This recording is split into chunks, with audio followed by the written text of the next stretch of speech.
आई है per unit cost से, यानी परचेजेस की गई थी 5000 की, और 5000 की परचेजेस मल्टीप्लाई बाय 10 किया तो हमारे पास अमाउंट आ गया उसका 50,000।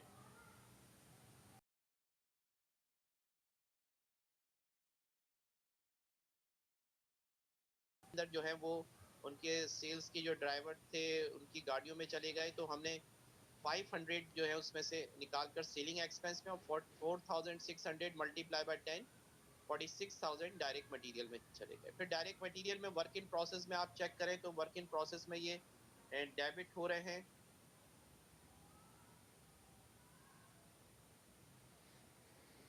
ये वर्क इन प्रोसेस में अगर आप देखें तो यहाँ पर ये डेबिट हो रहे हैं 46,000, और इसका फिर 90% जो था वो कंप्लीट हो गया था, तो हमने 46,000 का 90% यहाँ वर्क इन प्रोसेस से क्रेडिट किया, और ये 41,400 जो कि 90% है 46,000 का, ये फिनिश गुड्स में आके डेबिट हो गया। यहाँ से क्रेडिट हुआ, फिनिश गुड्स में आके डेबिट हो गया। उसके बाद फिर ये अगर आप देखें तो फिनिश गुड्स का जो था वो कितने परसेंट, आई थिंक 70% कहा था, या 70% जो है कॉस्ट ऑफ गुड्स सोल्ड में चला गया, तो 41,400 में से 70% निकाला, जबकि सेलिंग एक्सपेंस जो थे ये वो अमाउंट है जो कि यहाँ मटेरियल से इश्यू हुई थी 500, ये सेलिंग एक्सपेंस में आ गए। हमसे एंडिंग बैलेंस पूछा गया था हर एक अकाउंट का, तो हमें एंडिंग बैलेंस बताना है। जैसे मटेरियल का ending balance 3,500, work in process का एंडिंग बैलेंस 4,600, फिनिश गुड्स का एंडिंग बैलेंस 12,420, और कॉस्ट ऑफ गुड्स सोल्ड का एंडिंग बैलेंस यही है क्योंकि ये क्लोज हो जाता है अकाउंट, जबकि ये तीन अकाउंट जो हैं, ये तीन अकाउंट जो हैं ये बैलेंस शीट में जाते हैं, और ये दो अकाउंट जो हैं ये इनकम स्टेटमेंट में एक्सपेंस में जाकर क्लोज हो जाते हैं। तो ये क्वेश्चन नंबर 17 थोड़ा सा डिफरेंट क्वेश्चन था, समझाना जरूरी था, इसलिए दोबारा क्लास को रिज्वाइन करवाना पड़ा आप लोगों से। बाकी इसके सवालात आप अपने पास नोट कर लीजिए। इसकी जो प्रॉब्लम्स हैं, यानी नेक्स्ट जो इसके पी से सवाल शुरू हो रहे हैं, P1, 1A, 1, 2, ये आपके असाइनमेंट का हिस्सा है, इसको आप असाइनमेंट में कंप्लीट करेंगे। ये क्वेश्चन नंबर 1 से लेकर 5 तक है, 1 से लेकर क्वेश्चन नंबर 5 तक ये आपके असाइनमेंट का हिस्सा है। प्रॉब्लम P1, 1A से लेकर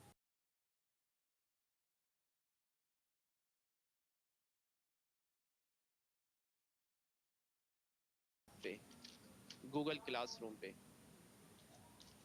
और इसके अलावा जो हमने आपको डिफरेंशिएट करवाया था क्लासिफिकेशन ऑफ कॉस्ट को, उसको भी असाइनमेंट की शक्ल में कंप्लीट करके आप गूगल क्लासरूम पे जमा करवाएंगे, जिसमें direct cost, indirect cost, variable cost, fix cost, product cost, period cost, और ये जो आपको हमने एक शेयर करवाई थी स्क्रीन भी उसकी शेयर करवाई थी, उसकी भी आप इसमें से डिटेल देखिएगा, और उसको फिर आप अपने गूगल क्लासरूम पे सबमिट करवाएंगे। ये आपके असाइनमेंट का हिस्सा है। चैप्टर नंबर 1 में यही मैन्युफैक्चरिंग से रिलेटेड क्वेश्चंस थे, और इसके अलावा मजीद कोई और इससे मुतालिक क्वेश्चन पूछना हो तो आप पूछ सकते हैं। अभी जो मैंने असाइनमेंट के क्वेश्चन दिए वो तमाम प्रॉब्लम्स जो हैं उसी तरह के सवालात हैं जो हमने अभी एक्सरसाइज में आज की क्लास में डिस्कस किए। मुझे पूरी उम्मीद है कि उसमें आपको कोई प्रॉब्लम नहीं होगी, और अगर प्रॉब्लम हो भी तो उसको खुद ही सॉल्व कीजिएगा।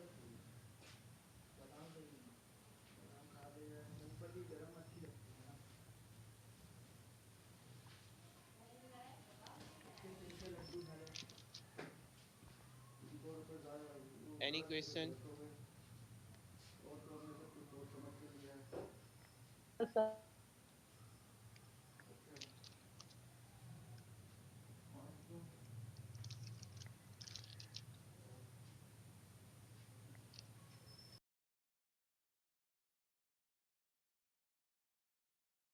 ज़्यादा बिजी होते हैं उनको क्लास लेना और असाइनमेंट करना ही एक बहुत ही बड़ा काम लग रहा होता है, लेकिन कुछ स्टूडेंट्स होते हैं जो वाकई बहुत ही इंटरेस्ट लेकर बाकी तमाम चीज़ें पढ़ भी रहे होते हैं, कर भी रहे होते हैं, टाइम भी होता है उनके पास।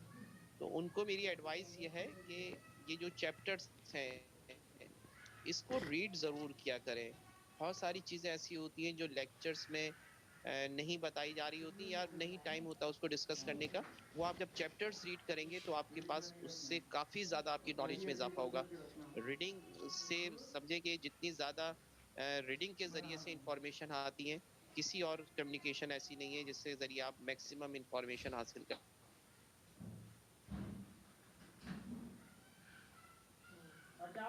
और खास तौर पे चैप्टर के बिल्कुल लास्ट में उसकी समरी दी गई है। जिन लोगों के पास टाइम नहीं है, बिजी बहुत ज्यादा हैं, तो वो उसकी समरी पढ़ लिया करें। जो बिल्कुल चैप्टर एंड होने के बाद एक समरी दी जाती है कि इस चैप्टर के अंदर जो खास खास पॉइंट्स हैं उनको दो दो तीन तीन लाइन में डिफाइन किया जाता है और बताया जाता है कि इसकी डिटेल पेज किस पेज नंबर पर मौजूद है। हर चैप्टर के एंड में सेल्फ टेस्ट क्वेश्चंस हैं। सेल्फ टेस्ट क्वेश्चन एमसीक्यूज हैं। ये एमसीक्यूज आप साथ साथ करते रहें। जो मैंने आपको बताया था कि मिड टर्म का पेपर होगा,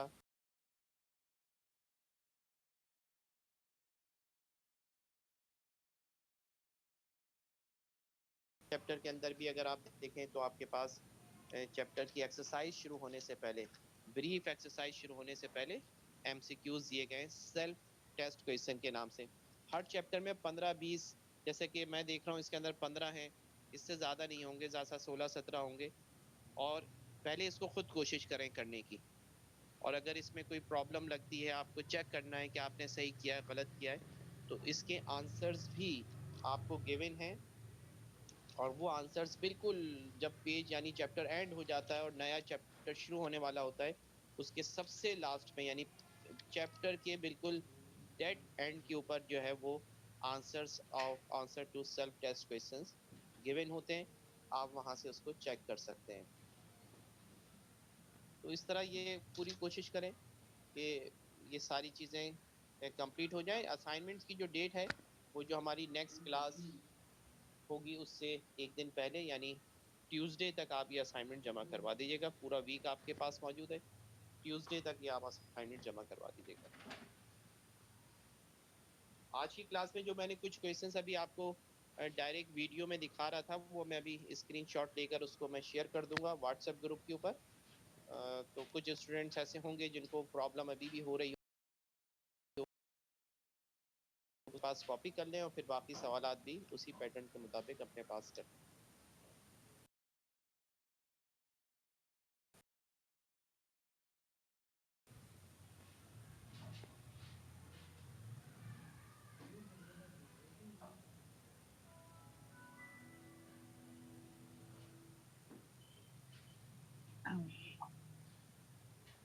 सर जो आपने असाइनमेंट भेजा है इसके रिलेटेड अगर कोई क्वेश्चन हो सॉल्व ना हो तो उसके लिए क्या करें?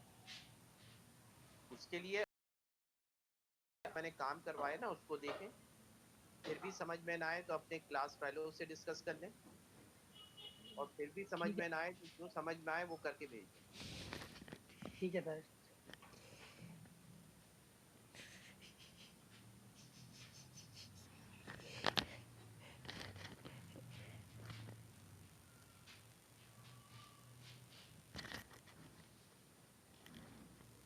जी कोई और क्वेश्चन?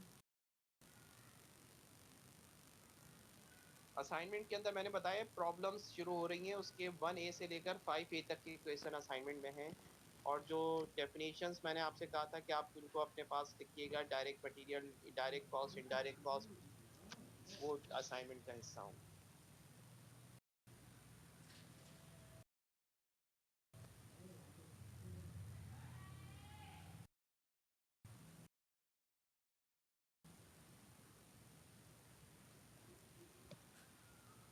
इन 2 क्लासेस के अंदर कैसा रहा आप लोगों का फीडबैक दीजिएगा, ताकि अगर कोई प्रॉब्लम हो रही होंगी